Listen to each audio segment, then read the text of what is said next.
There's one huge way you know that resentment has crept in and has broken your relationship. And I say it's broken your relationship because ongoing resentment that's left unaddressed and it continues to be there is something that is a detractor, right? It pulls you guys away from each other or pushes you away from one another, makes you want to go the other direction. You don't want to come together. You want to move further apart. It can do it in a very sneaky, in the shadows, hidden kind of way. So you don't even realize that it's actually festered this far down into the fabric and the foundation of your relationship until it's too late. Or let me correct that. It's actually never too late. But before you get to a space to where you literally don't want to try anymore. Because two people can fix any relationship that they're both willing to decide they're going to fix and decide they're going to move past the things that were blocking them and decide what they need to forgive, heal, and move on and all that stuff. But if both of you don't equally decide, I want to do this and we're going to, then yeah, it won't happen. And more often than not, that's what winds up happening. One or both people can't bring themselves to the side to move forward together, so you have to move forward apart. But before you get to that conclusion, most people don't realize how much resentment is actually deeply impacting the relationship. They think it's, I'm just not okay with a few things or whatever, but they don't give it the due diligence of acknowledgement that's required until it can't be really reversed, or at least they don't want to reverse it.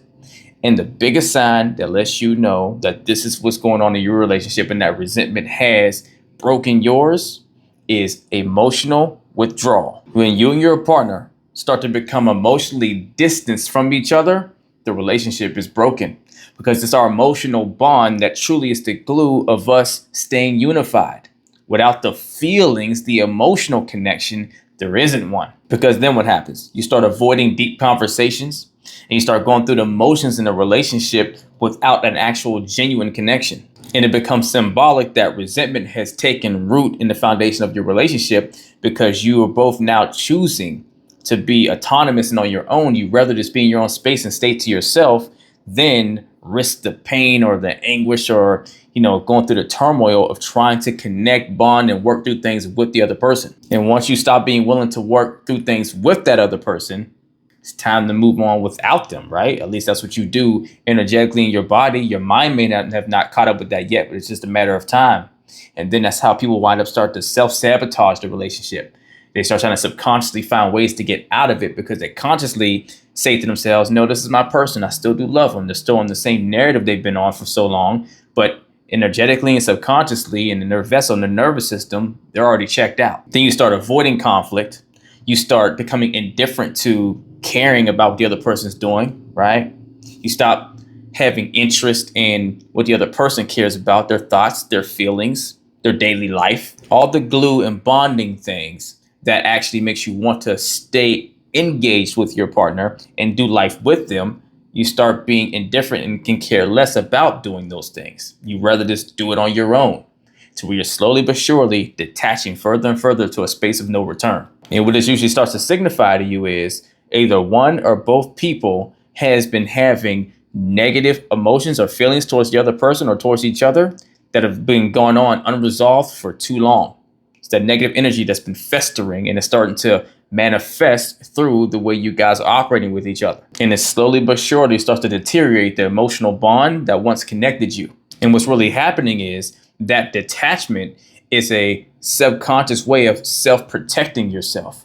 Because if you're building resentment, some unresolved negative feelings for the other person, or maybe the other person's picking up on that and they start becoming defensive themselves because they're not sure where you are, right? You start trying to protect your emotions, protect your safety, protect your mental and emotional well-being, right? To where you stop putting trust into the other person. That sense of certainty, the need for certainty for the relationship is now gone. And you have uncertainty, which is one of our needs as well, but the unhealthy version. See, uncertainty for the healthy reasons, so it's excitement, mystery, surprise, and fun.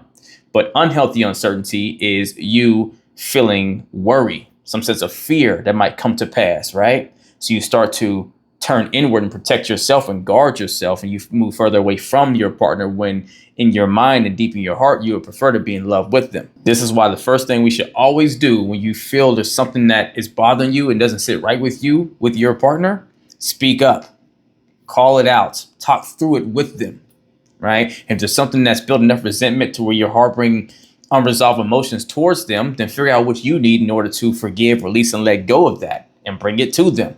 And either you can work through it with them together, or if you try and they're unwilling or unable to work with you towards that, then you move apart. But the main point is, the more you sit in your relationship and don't speak up and don't address those feelings that are stirring in you that doesn't feel good, right? It feels like something's off, something's not sitting right, and you just keep a quiet mouth because you don't want to cause problems or whatever. You're letting resentment build, and it's slowly but surely killing your relationship until it's broken it beyond repair. So a great starter to working through that resentment is going to your partner, leading with love, and always saying, hey, I'm feeling some sort of ways towards you that I don't want to feel. Speak life into what you do want by acknowledging what's going on that you don't want.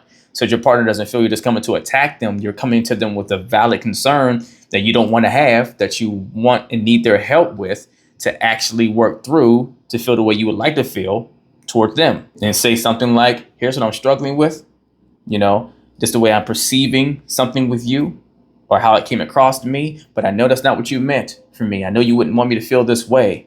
Can you help me out? Help me find that middle ground. Help me work through it so we can be on the same page. That's what I would like. I would love that. I want to be in love with you. I don't want to move away from you. And then you work together to find solutions to get rid of that energy that doesn't serve you nor them, right? Because ultimately, you're the one walking around carrying the negativity in your vessel, and you don't deserve that, right? Never carry negativity off of someone else's actions external of you, right? Don't carry the burden of what they've created on you if it wasn't you by your design putting it there. But also understand you can only feel something and harbor something that you subconsciously or consciously choose to, based off of your meaning system. And if something your partner's done means something horrible to you, right?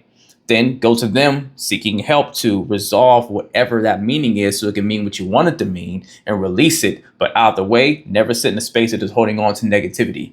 Either you deal with it with them to get through it, or you may have to remove yourself from the relationship if you can do it with them so you can still release it and be happy and healthy and whole again. If you or you and your partner need help going on that journey to make sure there's no resentment that's going to break your relationship, and so there's no negativity either of you are carrying, either email or DM me coaching, and we will get to work if you're ready to put the work in. Let's get it.